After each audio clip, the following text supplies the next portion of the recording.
menantikan dirimu di depan kelasmu, menantikan kami. Guruku tersayang, guru tercinta, tanpamu apa jadinya aku? Tak bisa baca tulis, mengerti banyak hal. Guruku, terima kasihku. Nyatanya diriku kadang buatmu marah, namun segala maaf kau berikan.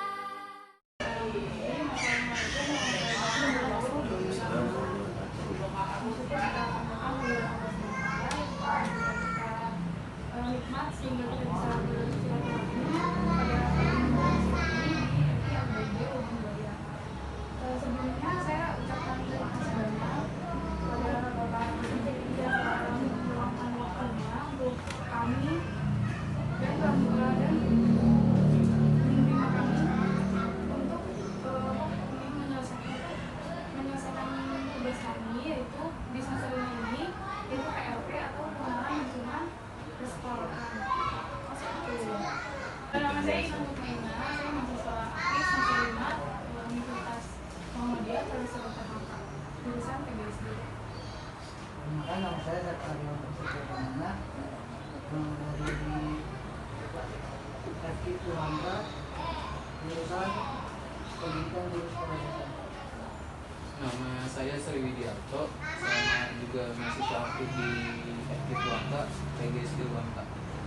Nama saya Alfia Farani, mahasiswi aktif UHAFKA.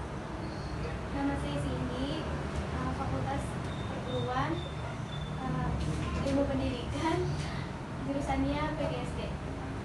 Perkenalkan, nama saya Fauzan Juliansyah, saya mahasiswa FK Tuhanka, jurusan PGSD. Pertanyaan pertama nih Pak, murid yang ada di sekolah itu cuma dari lingkungan sekitar sini aja, hanya dari lingkungan sini aja, atau ada dari daerah lain? Ya, alhamdulillah siswa yang siswa yang terdaftar di kita ada 437 terdiri dari 14 rombel ya, terdiri dari 14 rombel. Kalau bicara untuk wilayah atau kultur atau bicara apa zona, rata-rata memang dari luar wilayah sini rata-rata, bahkan ada yang di wilayah Bekasi ya. Bekasi ada, bahkan kalau yang rumahnya memang punya 2 rumah, bahkan ada yang rumahnya sampai di daerah sebelah sana Jonggol ya, Cilengsi, daerah Cilengsi gitu. Ada yang pernah ada yang dari Cilengsi. Jadi bukan hanya wilayah KT 1 saja atau wilayah Bonggoya saja, tapi madrasah dari Dago banyak juga yang di luar wilayah Bonggoya, seperti di Kelurahan Teku, kemudian di Kelurahan Cilangka. Jadi banyak, bukan hanya wilayah ini saja gitu. Saya kemarin waktu kedua di sekolah ini berikut struktur organisasinya di sekolah ini seperti apa? Kalau untuk struktur organisasi ini, kalau yang secara ini ya Mas ya, secara tertulisnya memang belum semua secara ini dimasukkan. Dari mulai struktur dari ketua yayasan, kita belum punya yayasan karena ini di bawah naungan yayasan pondok pesantren Al Usia Sudia. Ketuanya ini dipegang sama Bapak Yusuf bin Rais. Kemudian di situ ada penasihat yayasan. Ya, nanti bisa saya kirimin file saya ya, ketika kemarin kita raker. Penasihat yayasan Ustaz Haji Muhammad Marfu, kemudian komite yayasan yang membawahi sekali lagi komite yayasan. Jadi kita punya komite yayasan pusat, ada komite yayasan sifatnya kelas gitu ya.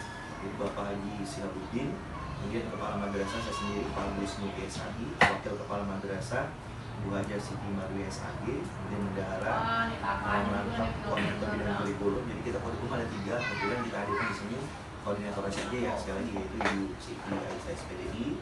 Kemudian di antaranya item bidang kurikulum yaitu Ibu Eka Wijeningrum MPD, Ibu Evi Ulandari, kebetulan lulusan UKMK juga, kenapa? Enggak ya? Iya, terus kemudian kesiswaan mutasi dan kesiswaan yaitu Ibu Ina Mulyana dan Ibu Ana Munfik SPD, operator madrasah. Jadi kalau kita ini punya operator yaitu Ibu Siti Hapso Eskom dan Ibu Lala Latifah serta Pak Andika Putra. Kemudian Sarpras, kita ada bidang Sarprasnya juga, itu Bapak Nur Salim SHI dan Ibu Asma Nenek Susanti SPD. Bidang perpustakaan juga kita ada Ibu Risma Najar SPD dan Ibu Wita. Bidang UKS Ibu Laila Muhammad, jadi bidang kesehatan ya. Bidang koperasi juga kita ada Ibu Sultan Misak dan Ibu Hajah Wilayda. Bidang kebersihan atau tekniknya juga meliputi teknik tadi ya, Bapak Asmi dan Bapak Herdian. Bidang keamanan Bapak Sulaiman. Jadi selain memang yang tenaga pengajar, kita teknik juga terpenuhi strukturnya dari mulai unsur yayasan sampai dengan unsur madrasah gitu, baik itu tenaga pendidik atau tenaga pendidikan. Terus selanjutnya topik ketiga yaitu ini Pak, cara Bapak dan Ibu untuk mengembangkan sikap disiplin kepada siswa. Ya.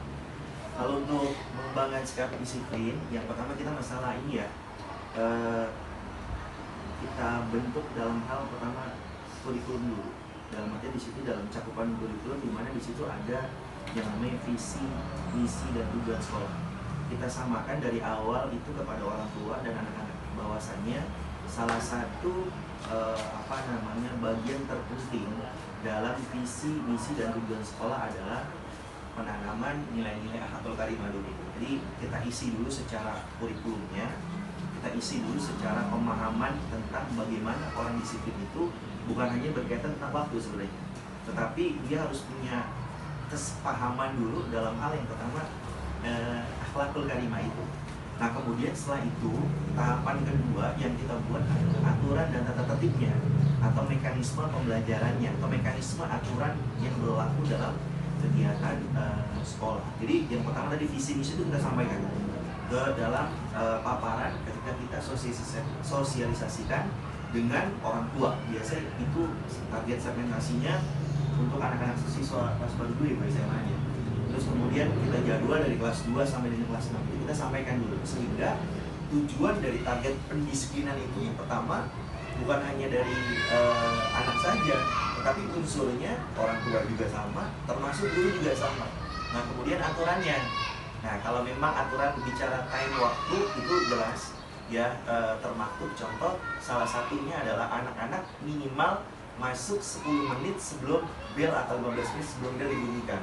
Nah buat gurunya ada guru tiket, nah sehingga ada pemantauan di situ, dimana anak-anak kalau anak-anak yang datang lebih awal akan ketemu dengan guru-gurunya. Salah satu ini kan sekarang pandemi, nah biasanya guru-gurunya untuk memantau tuh dia piket di depan, dia di gerbang sana menyambut kedatangan anak-anak yang memang datang di awal biasanya. Jadi disambut oleh guru-guru tiket, semua guru-guru yang hadir menyambut mereka. Nah itu salah satunya. Kemudian ada juga reward, penghargaan buat mereka anak-anak yang punya kelebihan. Contohnya dia memang anaknya rajin, kelihatan menonjol, sangat aktif gitu ya, banyak prestasinya. Itu juga termasuk di antara itu. Kemudian juga sanksi mungkin ya, karena kita bagaimana juga penting untuk memberikan sanksi dalam rangka untuk memberikan disiplin dari awal, tengah, akhir, sehingga kedepannya lebih baik lagi. Terus selanjutnya kan biasanya di satu kelas atau di sekolah pelanggaran yang sering terjadi Pak. Contohnya itu kayak apa? Terus Bapak cara memberi sanksinya kepada yang melanggar? Kalau untuk sanksi biasanya kita dari awal dulu ya. Artinya kalau kayak contoh ada permasalahan itu bisa terjadi di dalam kelas ya, bisa terjadi di luar kelas. Konteksnya kalau kemarin-kemarin ya mungkin ya, kalau sekarang kan baik yang di luar kelas ya, karena tidak ada. Nah konteksnya kalau seperti itu kan memang guru itu mengawasi di kelas. Kalau memang terjadi, biasanya kita menasihati dulu, tapi memberikan arahan bimbingan dulu. Jadi nggak langsung frontal memberikan hukuman kepada anak. Tergantung kita lihat kapasitas pelanggarannya atau perbuatan dilakukan anak-anaknya. Yang namanya anak-anak kan tentunya banyak isengnya. Yang kedua, nah kalau memang pelanggaran itu sedang, nah biasanya itu kita kalau memang tidak bisa diselesaikan di internal disiplinnya, biasanya dimusyawarahkan dulu internal guru. Karena kita harus dilakukan seperti apa. Tapi kalau seandainya pelanggaran yang kita lebih berat, nah ini dari mulai anak itu kita berikan arahan, kemudian orang tuanya biasanya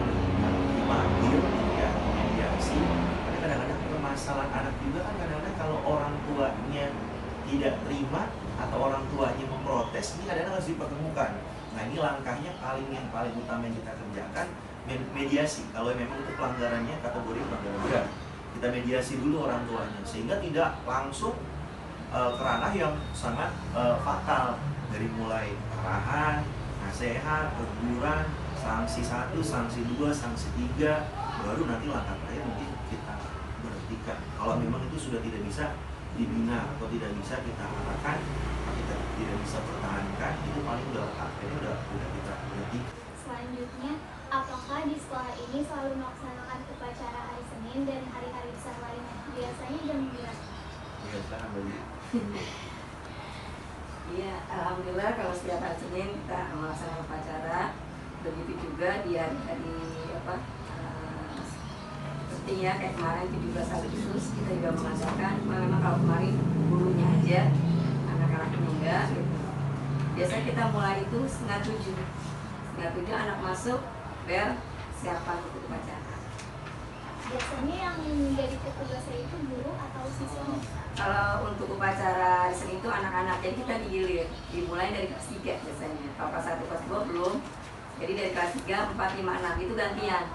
Misal minggu ini kelas 3A, minggu besoknya 3B, seperti itu. Lanjut, ekstrakurikuler apa saja yang ada di sekolah ini? Untuk siswa yang mengikuti ekskul dan tidak mengikuti ekskul, apa ada perbedaan di nilai rapotnya? Untuk ekskul, alhamdulillah kita di sini ada drum band. Itu pernah ngisi juga di UAMKA waktu itu. Ya. Ada cara apa waktu itu? Disertalis apa gitu ya. Pernah drum band kita ke sana gitu. Ada juga futsal, ada menari, ada taksin, ada matematika, ada bahasa Inggris, ada taekwondo, pramuka, musik. Kalau untuk nilai ada Mbak, jadi di rapot itu ada nilai ekstrakurikuler, jadi masuk ya. Jadi yang mereka ikut itu ada nilainya, yang tidak berarti tidak masuk. Dan alhamdulillah kita tidak dimintakan biaya untuk ekskulnya, digratiskan. Program unggulan apa saja yang diterapkan di sekolah ini? Ya, untuk program unggulan kita memang terus berupaya mewujudkan yang pertama untuk kegiatan Al-Quran ya. Target kita itu untuk tidak lulusan kelas 6 itu hafal juz 30 gitu. Tapi kemarin terbentur dengan kondisi COVID, alhamdulillah dari sekian siswa termasuk Adi juga yang kemarin yang sudah sukses dia hafal juz 30. Cuman karena kondisi kemarin, karena ujian juga akhirnya berubah formatnya jadi kebijakan madrasah masing-masing, sekolah masing-masing. Akhirnya kegiatan itu pada perlu kita laksanakan. Tetapi target contoh hafalan itu kita jelas. Yang pertama hafalan juz 30. Jadi itu satu. Terus kemudian yang kedua, lulusan kita minimal sekali lagi ya, itu dalam hal baca Al-Quran itu harus bisa walaupun terbata-bata. Ini salah satu diantaranya. Terus kemudian dari ekskul juga termasuk kemarin ya boleh saya anak kita menjuarai kegiatan lomba futsal ya, juara 3 di NIT Al-Hamid. Alhamdulillah, artinya termasuk juga punya prestasi. Bahkan 2 tahun lalu kita pernah juara 2 Semarak Madutilah yang diikuti oleh wilayah Bekasi, Bogor, Jakarta. Anak-anak itu untuk futsalnya alhamdulillah termasuk prestasi. Yang terakhir nih Pak, ada kegiatan positif gak sih kayak sholat duha setiap hari atau apa? Ya. Nah ini Bu Haji dah. Iya, kita kegiatan selalu ada. Jadi kita tuh ada pembiasaan namanya kayak pembiasaan. Kalau pembiasaan itu tadarusan setiap hari dan sholat duha. Kalau sholat duha itu jadi digilir Kak di masjid gitu. Kita sekarang ini dibagi 2 untuk 1, 2, 3 itu di hari Selasa, 4, 5, 6-nya itu di hari Jumat. Jadi kita gabung semua di masjid tuh 3 ini ya, 1, 2, 3 kumpul di Selasa di masjid, 4, 5, 6 hari Jumatnya. Jadi gantian itu yang dibagi. Tapi ada juga setiap kelas, per kelasnya tuh ada gitu. Jadi mereka ngambil di hari apa nih? Jadi yang nggak bentrok kan. Nah iya itu ada sholat duha pasti diadakan.